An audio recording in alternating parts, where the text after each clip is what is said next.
Hello guys, ചന്ദ്രകാന്തം ഒടുവിൽ നമ്മുടെ നന്ദ തിരികെ ഇന്ത്യവരത്തിലേക്കോ അതോ ജയിലിലേക്കോ? അതേ പ്രേക്ഷകരെ നമ്മളൊക്കെ മുൾമുനയിൽ നിർത്തുന്ന ഒരു നിമിഷങ്ങൾ തന്നെയാട്ടോ നമ്മുടെ ചന്ദ്രകാന്തത്തിൽ ഇനി വരാൻ പോകുന്നത്. നമ്മുടെ ഗൗതം അറിഞ്ഞു കഴിഞ്ഞു ഗൗരി തന്റെ സ്വന്തം ചോരയാണെന്നുള്ളത്. അങ്ങനെ തന്നെ നമ്മുടെ ഗൗതം ഇവര് നന്ദയും മോളും കൂടി അപ്പൊ തിരികെ നാട്ടിലേക്ക് പോകുമായിരിക്കും. അങ്ങനെ ബസ്സിൽ കയറി ഇരിക്കുമ്പോഴാണ് ഗൗതം അവിടെ എത്തുന്നുണ്ട്. അപ്പൊ ഗൗതം ബസ്സിൽ നമ്മുടെ നന്ദയെ കാണുന്നുണ്ട്. ഗൗതം പിന്നീട് നമ്മുടെ ഗൗരി മോളെയും എടുത്തുകൊണ്ട് ഒറ്റ പോക്കാണ്. നമ്മുടെ നന്ദയെ മൈൻഡ് ഒന്നും ചെയ്യുന്നില്ല കേട്ടോ. അപ്പൊ നന്ദ പറയുന്നുണ്ട്, നിങ്ങൾ മോളെയും കൊണ്ട് എങ്ങോട്ട് പോകുന്നു എന്ന് പറയുമ്പോൾ ഗൗതം പറയുന്നുണ്ട്, ഇത് എന്റെ മോളാണ്, എന്റെ ചോരയിൽ പറഞ്ഞ എന്റെ മോള്, എന്റെ മോളി നിന്ദീപരം വീട്ടിലായിരിക്കും കഴിയാൻ പോകുന്നതെന്ന് പറഞ്ഞിട്ട് നമ്മുടെ മോളെയും കൂട്ടി പോകുന്നുണ്ട്.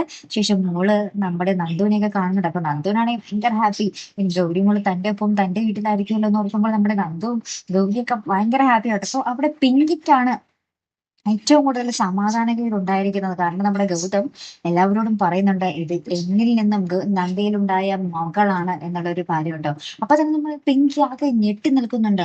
പിന്നെ തനിക്ക് ഒരു സ്ഥാനവും ഇല്ല നമ്മുടെ ഗൗതമിന്റെ ജീവിതത്തിൽ നിന്ന്, താൻ പൂർണ്ണമായിട്ട് മാറേണ്ടി വരും എന്നുള്ള ഒരു ചിന്ത നമ്മുടെ പിങ്കിയിൽ വരുന്നുണ്ട് കേട്ടോ.